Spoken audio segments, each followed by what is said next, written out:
Kathy, oh my gosh, let me say Iandoli. Iandoli. It's the Lee. It's the Iandoli. Kathy Iandoli is with me. Amazing writer, has an incredible background, and has just got a new book out, which I want to get the exact title, which is Baby Girl, better known as Aaliyah. The book is out today, which is August 17th. And Kathy, thank you for holding it up. Kathy's written for everyone from Vibe magazine, The Source, Rolling Stone, has a long history of researching women in the hip hop and R&B field. And this, here we are 20 years later, Kathy, and people are still obsessed with and want to know everything about Aaliyah's life. Yes. And it's the fact that, we're at the 20-year mark of since her passing, and we're finally getting her music on streaming platforms. It's just, and the timing with the book, I think it's serendipitous. I'm just so happy, about all of it, Okay, so Kathy, obviously you've been writing for years about women in hip hop, which is amazing. They don't get the credit that they deserve. I think women like Little Kim, Megan Thee Stallion, Missy Elliott, even though these women have been so influential, they are overshadowed by people like Tupac and Biggie, who, of course, and Jay-Z are amazing. So why did you want to kind of center your career around women in hip hop and writing about them? That's a good question. When I came up as just a music fan, right? I discovered hip hop probably around 1989. I was about 10 years old, I'll say. That was the year that I discovered hip hop. Most of the years before that were listening to Debbie Gibson and New Kids on the Block. Yeah, and I can relate.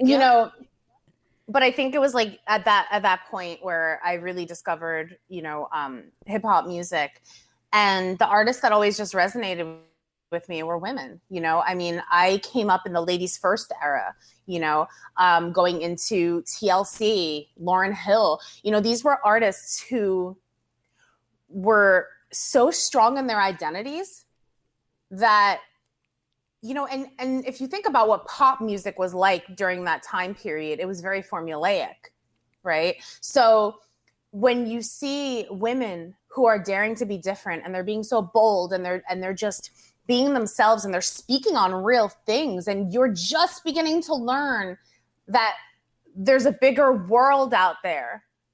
And these were the women that influenced me. And I started writing probably 10 years after that 89 mark.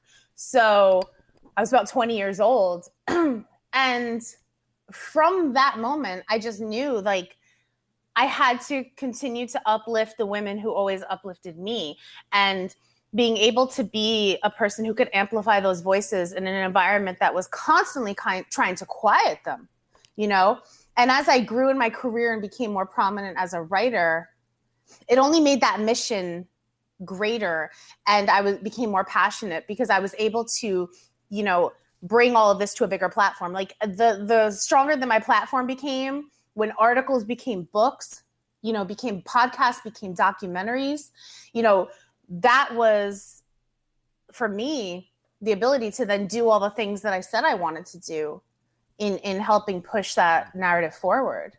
Oh my God.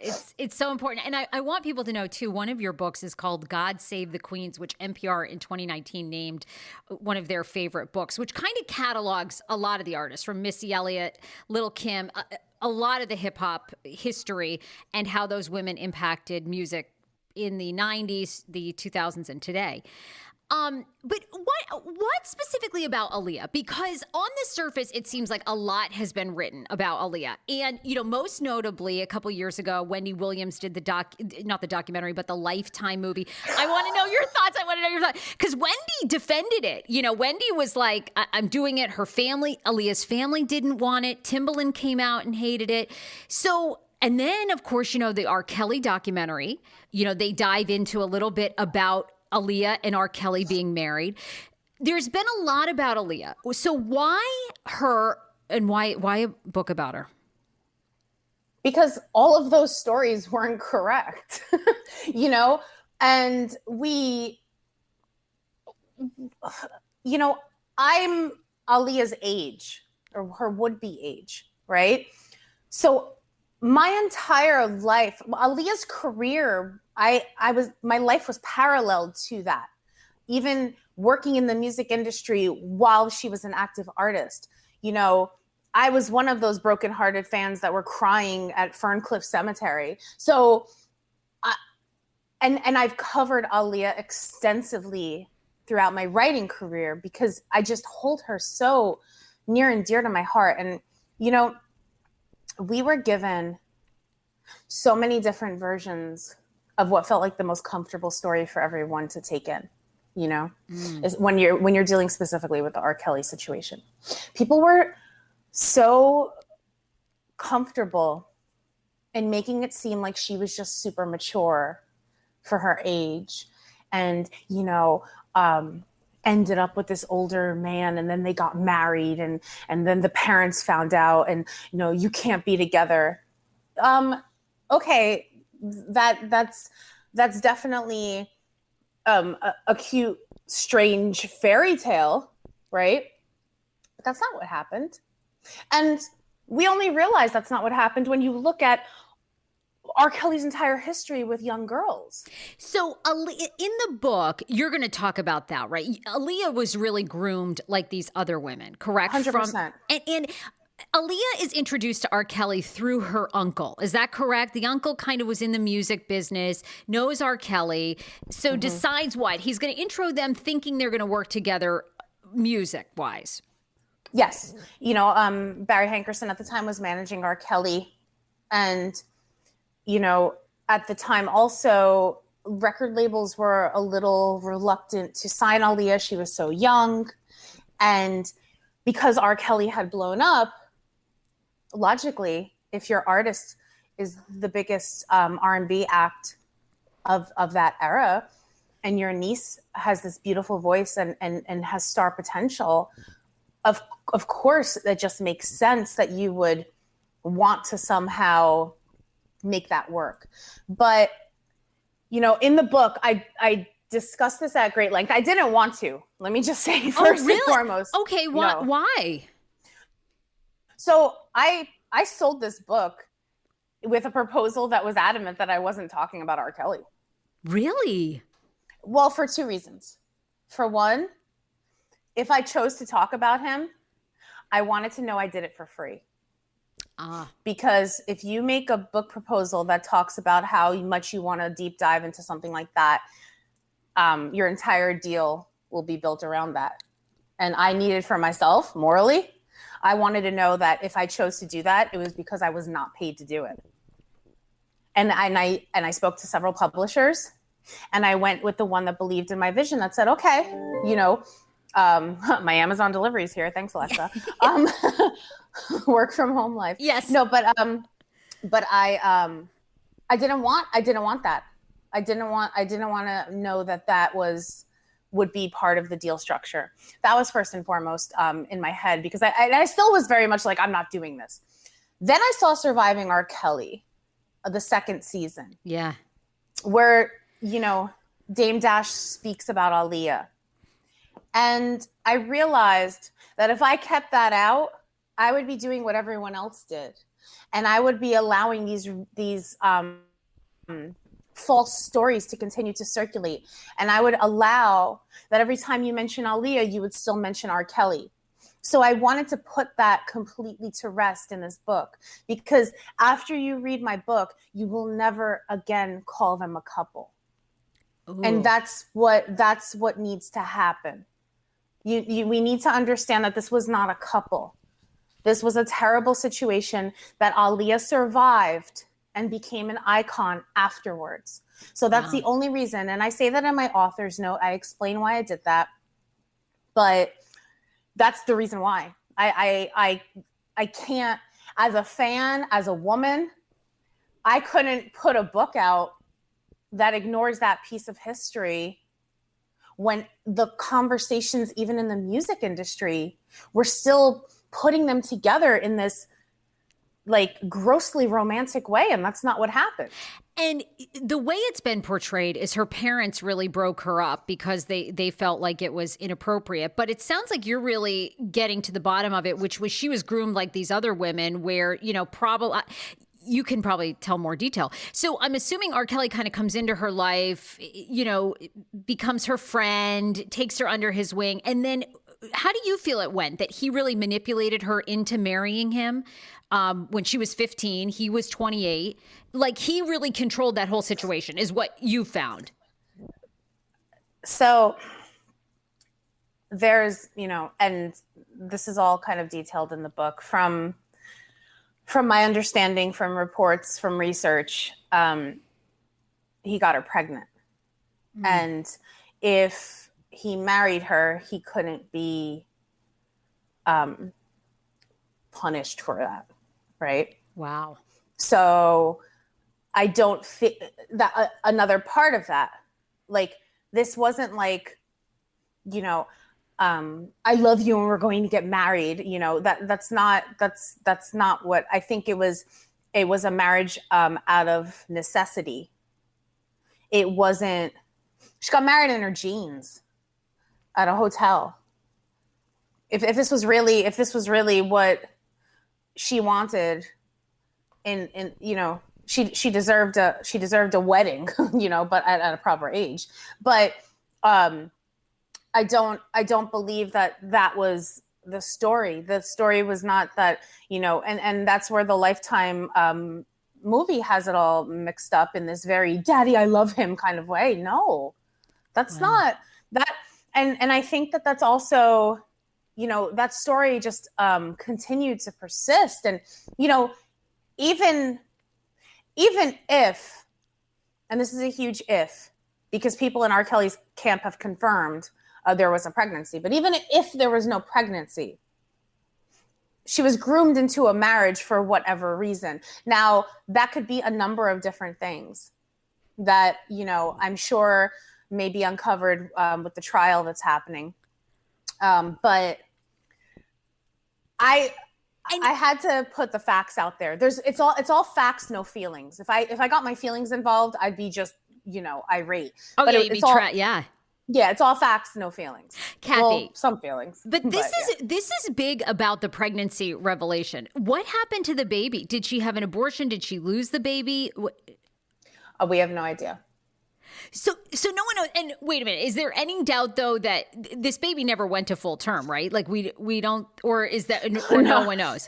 No, I don't believe that. But if you look online, there are so many, like, and because I was thinking the same thing you were. I'm asking these same questions. Where's right? the baby? Yeah. You'll find so many of these like pages of like these young women who are like, you know, I'm Aaliyah's daughter, and I'm just like, oh. But you know, we don't know. We don't know, and that was something that was, you know, kept under lock and key. But there was, you know, I go into the book in detail on some of the legal documents that were signed prior to the world finding out and finding this marriage certificate. Like there was a lot that was uncovered. But I think like outside of all of that, right? When you put it all into, even when you take out all of those details, right? And you just place Aaliyah in a pattern with all of these other artists, young girls, sorry, not artists. Some are artists, musicians, at least trying to be. Yeah. When you place them in this long kind of line, the patterns are the same, you know, and they're just manifested differently. You know, when the other young girls, when men would walk in the room, they used to have to face a wall, so their eyes couldn't meet the men. Aaliyah wore dark sunglasses. The girls had to dress in baggy clothes. R. Kelly styled Aaliyah in baggy clothes to look like him. Wow. It's not, it's when, but you have to remove the bias that was created around Aaliyah in order to see things clearly. That's the thing. You know, we see so many times in history, you know, the older artist, younger artists, and we write this story in our heads, right? This, oh, we can't help ourselves. And I put something in the book to the, like, you come for the music, you stay for each other. That's like the thing that we put in our heads, right? And also when you think about what R&B music and pop music was doing during that era, you had Kevin Richardson from Backstreet Boys. I was combining two bands, from Backstreet Boys, who was 27 years old. And the target age of their fan base was 13. Mm. And he's singing love songs to these children. So we were wired in the 90s to think that this was perfectly fine. God, when you frame it all like that, you're like, holy shit, all these things are coming back to me. It's like, wow, you're right. Just the whole music industry was grooming, 14-year-old girls. Beverly Hills 90210, God rest his soul. Luke Perry was like 27. Who I was like madly in love with when I was 14 years old. Yes. Exactly. And he's on my wall and I'm like, I'm going to marry him one day. Yes, I know. Oh my God. Okay. God, Kathy, this book is so interesting. And by the way, people can order it. It's out right now. Baby Girl, better known as Aaliyah. You can order it on Amazon, anywhere books are sold. Do you think that is why over the years we have not heard a lot from Aaliyah's family? Now, my understanding is Aaliyah's father has passed away. Her mother's still alive, yes, and she has a brother. They've gotten a lot of flack over the years, her mother especially, for not really speaking up and speaking out. Why do you think that is? Do you think that's because they were aware, they really knew the grooming that R. Kelly had done? She was really a victim, the pregnancy. Why do you think they haven't come out and said more? I don't know. I mean, I've dealt with grief in my life. I lost my mother, and I don't know how they could publicly speak on these things. All I could do with the book was create this panoramic view and state the facts. But I also respect, first off, why they chose not to participate in the book. But second, why they choose not to comment on any of this stuff. I can't, I think because everything has been so uncovered or has been so covered up for so long, people start to put the blame wherever they need it to be. Mm. And we, people will be mad at the family. They'll be mad at the record label. They'll be mad at the industry. They'll be mad, really, it's just a testament to the fact that Aaliyah was so loved. Yeah.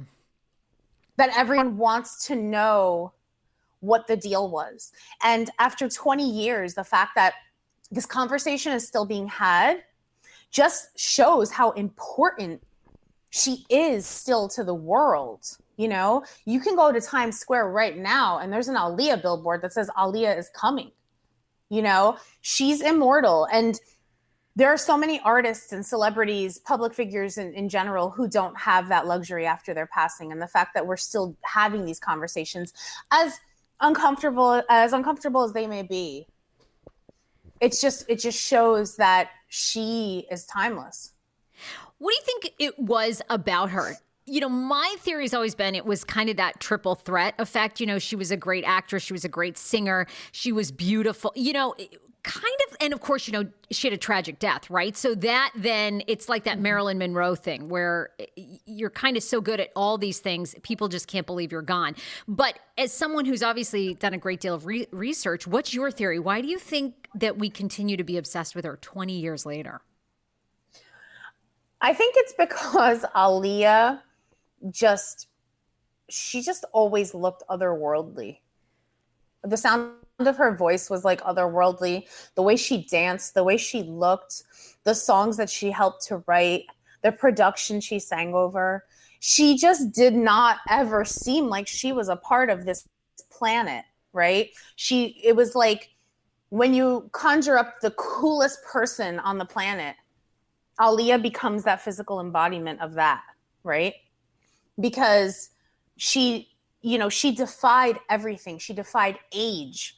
She defied gender because she could dress however she wanted. Back then, that was not the norm, And now, considering the fact that she remained unique and authentic to herself, we have so many people across genders who dress like her, right? the music was like 10, 15, 20 years ahead of its time. You can take like Aaliyah's music and you could drop it off next to the artist who was directly influenced by her, and it still sounds like it's a part of that same line of music. God, yeah. So I think it was that whole idea. And the thing about why I chose to write this book in this way is because we always considered her to be so otherworldly, because she has been gone longer than she was an active artist. In 3 years, she'll have been gone longer than she walked the entire planet, right? So during that time period, we have created our own Aaliyah. So this book grounds her and makes her a human being again. And I think it's very important for her legacy's sake to show that she was an actual human being. Because what's happened is people have just continued to idealize her. As the younger fans continue in, which is a beautiful thing, they start to create an Aaliyah. And I felt like as a woman, as a human being, as a feminist, because she was a feminist icon, we had to put the pieces together of all that she endured and all of the magic that she made on the planet before we then put her in that otherworldly category again.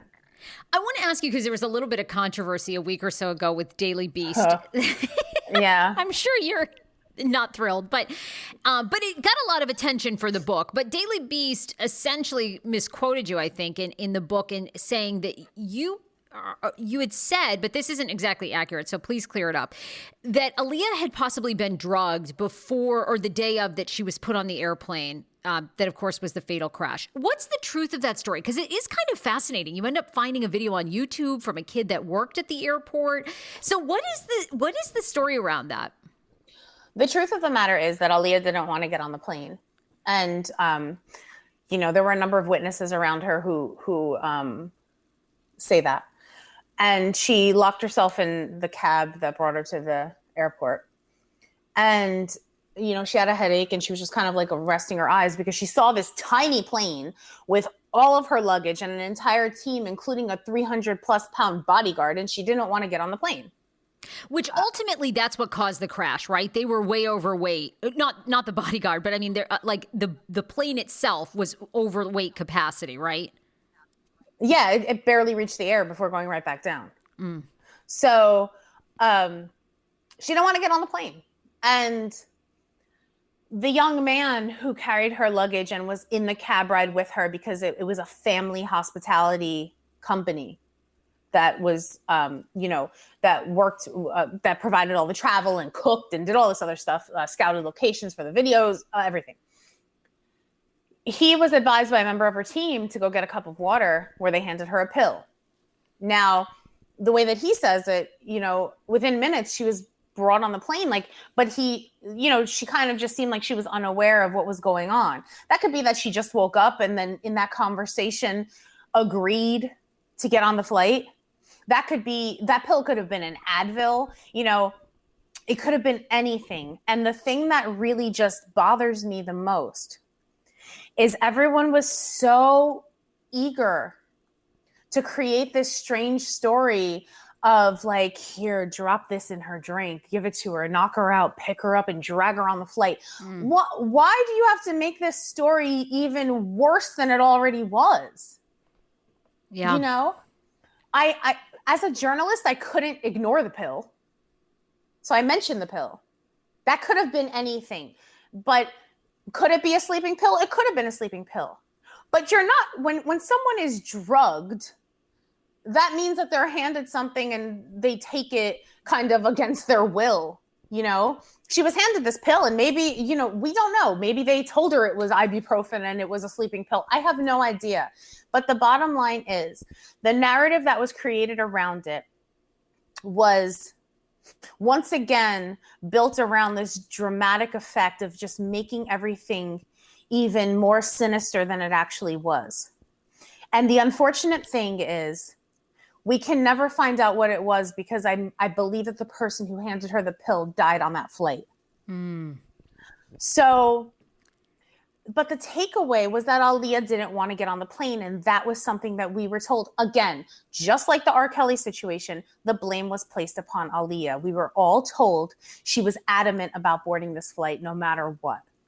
We were told she wanted to get home. We were told it didn't matter. We were told she wanted her luggage with her. Not to mention that luggage, in order to arrive in the Bahamas, required 2 planes with no passengers. That's how heavy that luggage was. Mm. And all of that was stuffed onto one flight with 8 passengers. Yeah, it was 8 passengers. So you're talking about, again, the blame was placed upon her. And the reason why I even detail that entire story was to let it be known that Aaliyah didn't want to get on there. She was afraid of planes, especially tiny ones. She had this weird dream about flying the month prior. So that was another thing I felt like I had to clear up, because it was like, everything is always written into history like it was her fault. So, that was another thing I had to do. And, it's terrible that it had to happen in the way that it did. And I hate that I was misquoted, that the book, like, someone took a piece of information and then decided the fate, like, of that's not your job.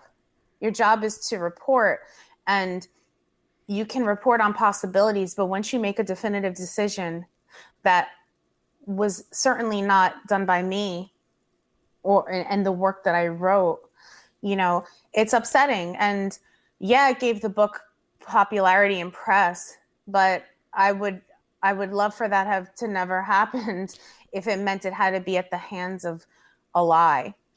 Yeah, inaccuracy. Are there other rumors that you're going to address in this book? You obviously take on the R. Kelly one, which is big. This one about the plane. Are there other ones? Because there's been many over the years, that she'd also dated Jay-Z, that she and Damon Dash were about to get engaged. I guess too, I'm not really sure if this was a rumor or more just on blogs, that she was also maybe gay, and involved in a relationship with Missy Elliott. I think we've heard everything, right? Because obviously she's not here to clear it up. So are there any other big rumors or things out there that you take on in the book? There are some things that I do talk about in the book, but as far as like her sexuality is concerned, that's not something that I address in the book. That wasn't my job to do. My job was to hold her up in the highest regard, and anything that would have just been rumors for rumor's sake or gossip for gossip's sake doesn't show up in this book, because that's not, again, like the whole goal of this book was to make sure that everyone saw Aaliyah as the dynamic human that she was, and why after so long people still gravitate towards her, because anything added on would be salacious for salacious sake. And that's just not even in my line of work. Did you talk to anyone, like obviously Timbaland, Missy Elliott had worked with her, Damon Dash. Did you interview any of them for this book, or did they give you their blessing? In the past, they've been outspoken, Wendy Williams Project, some other things they've liked or disliked. Did any of them comment or talk to you about the book? They haven't yet commented. I've had conversations with some of the people you mentioned just on the side. But for their own privacy, I don't want to say their names, because they didn't talk for the book, at least even on record or anything like that. So, but I didn't talk. There's the thing. I understand why they didn't. I understand why Missy and Timbaland did not speak with me, because her family didn't speak with me. Mm. So I respect that completely. While I also understand that there are parts to that story that are incredibly painful. And sometimes people don't want to relive that and revisit it. I get it. I understand completely why they wouldn't want to talk. And they have spoken at great length about certain things. And the other part is, this wasn't a book about everyone else's opinions of Aaliyah. Right. So in order to get the story sometimes you have to talk to the man behind the man, behind the man, behind the man, and the woman behind the woman, behind the woman, behind the man. Yeah. Right? Because, Yeah. because, that's who's observing it without being in the thick of it. Sure. And that's what I'm doing. I'm writing a story without being in the thick of it, because if you're talking to someone who had a direct part in anything, you're seeing it through their eyes. So I wanted the person who was watching the interactions, because they don't have an opinion of their own input into it. They're just watching. Yeah. So I spoke to people who were in the room watching as opposed to participating. Oh, that's really fascinating, because you're right. If you work closely with her or you're related to her, obviously you have or if you were in R. Kelly's camp, you have a very one-sided perspective of it. So that's very fascinating. And, obviously something that hasn't been done, when it comes to Aaliyah. So that's really unique. What was she working on at the time of her death? I don't, she'd done Romeo Must Die, a couple of films. Was there anything else she was working on? Any other music at the time of her death? Obviously, because Rock the Boat came out, they'd filmed that when she was down in the island before she passed. But were there things that we still don't know that she had coming out?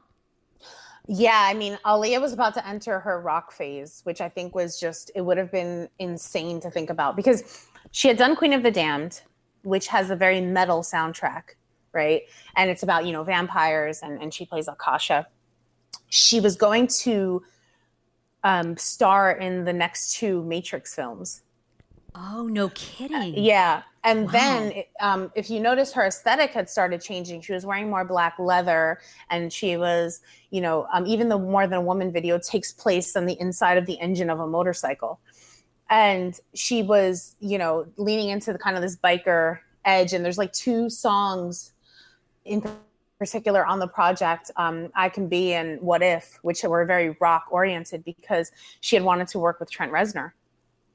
And so she was definitely going to once again defy genre and change the scope of even how we process like R&B music, because that's what she did essentially. She took R&B music with the help of Timbaland, Missy, and Static Major, and she turned it into its own thing, where it still very much had the integrity and the soul of R&B, but added so many other components. It added a hip hop flair to it. Like, you listen to Aaliyah's music and it's just, it's ahead of its time. I was going to say, you listen to Rock the Boat now, that song alone, it's like, it's still so good. It holds up so much, that whole One in a Million album.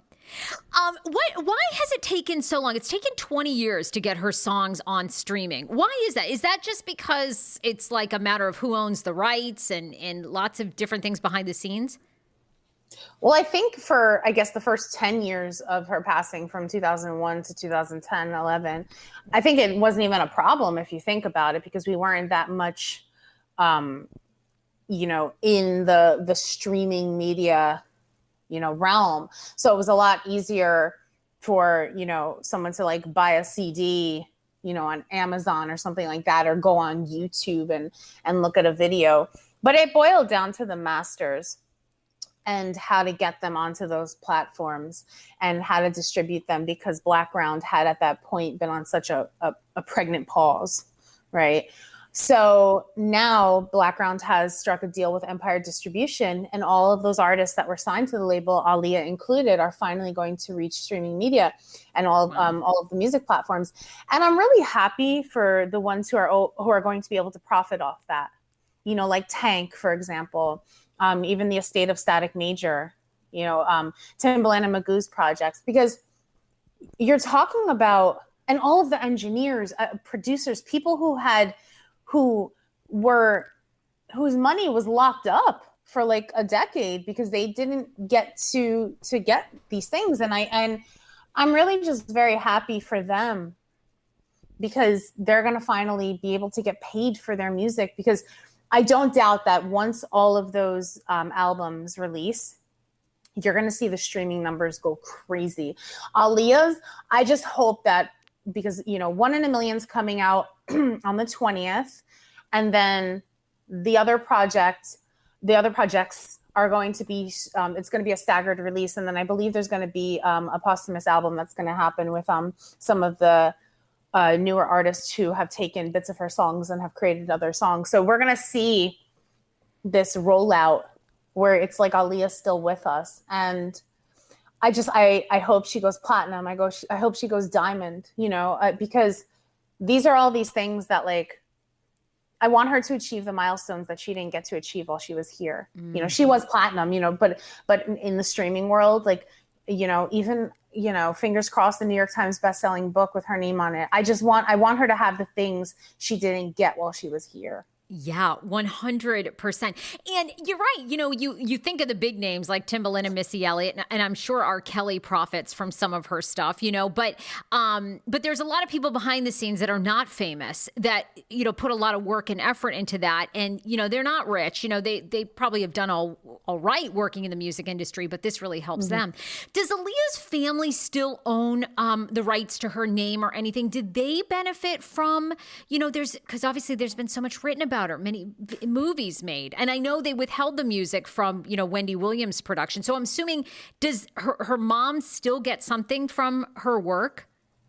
From what Barry Hankerson had explained in his Billboard article that released either last week or the week before, he explained that they had been getting money, that there was a royalty payment that was made earlier this year, and they will be paid per the contract's terms for this music.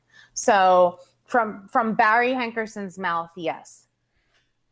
Yeah, I hope so. I mean, they've been through a lot, you know, so it's like, hopefully they've, you know, and all the trauma and grief. Kathy, you're amazing. I mean, I told you at the start of this interview before we were even recording, I just admire your career because it takes so much to be famous. It takes so much. I personally think the music industry is harder than any other industry, harder than being an actor, harder than being a writer. It is a broadcaster. It is so tough to make it in the music industry and stay. And I have to leave, you know, we'll promote the book, but I have to also tease a project you've got coming out this fall with Lil' Kim. You're actually, this is huge. You're co-writing her memoir about the Queen Bee. Just give us a little teaser. Like, how was it working with Lil' Kim, who I love and was one of the first CDs I ever owned? I love her. Lil' Kim is amazing. I feel like it was destiny, because getting to work with Aaliyah and then Kim, because they were such good friends, getting to work with Aaliyah, getting to write Aaliyah.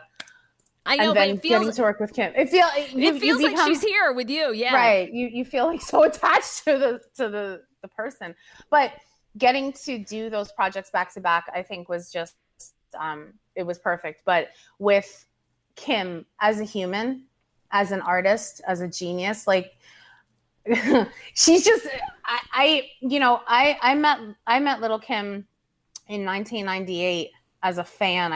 I ran up on her in a restaurant. Right.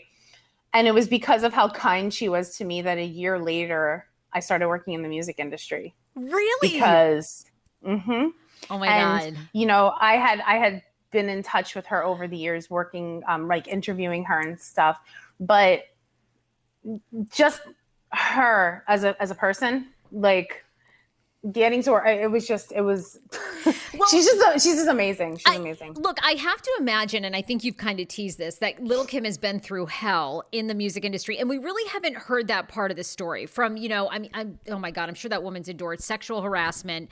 I mean, you name it, probably had material stolen from her, you know, treated like shit by men in the business. It sounds like in this book, she's really going to go into all that with you.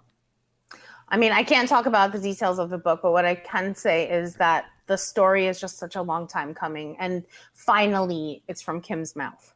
Oh! That's the, you know. Oh my God, you talk about an impactful artist. I mean, I just look at all these women from Nicki Minaj to Cardi B. I mean, really, Lil' Kim paved the way. You know, I mean, and just you listen to her music beforehand and you're like, look, I mean, this woman was talking about sucking dick when no one else ever did. You know, I mean, I loved her. Right. You know, I mean, it was amazing. I was in 8th grade listening, you know, talking about how I'm not scared of dick anymore. I mean, it was like, you know, it was huge. My mom was like, how are you listening to this trash? I'm like, Mom, it's Little Kim. You know, I mean, but anyway, she's been just a personal inspiration because, you know, as a woman, we're still told not to talk like that, not to act like that. Kim long before that, you know, she was in a thong and talking about her pussy. I loved it. Another feminist icon. She is. Kathy, I adore you. Thank you for taking the time today. We want to make that book a New York Times bestseller. It's called Baby Girl, better known as Aaliyah. Buy this book. Kathy, you're unbelievable. Keep up the great work. Thank you, Sarah. We can't wait to see who you write about next. Yeah, that hopefully that'll be announced soon. Oh, you got it. Kathy, thank you. Wait, and Kathy, before you go, one more thing. Any other place you want people to find you? I know you're active on Twitter, but anywhere else you want people to follow you or your own website? I'm across everywhere at KATH3000. That's Cat 3000. Across everywhere. Love it. Thanks, Kathy. Thank you. Hey,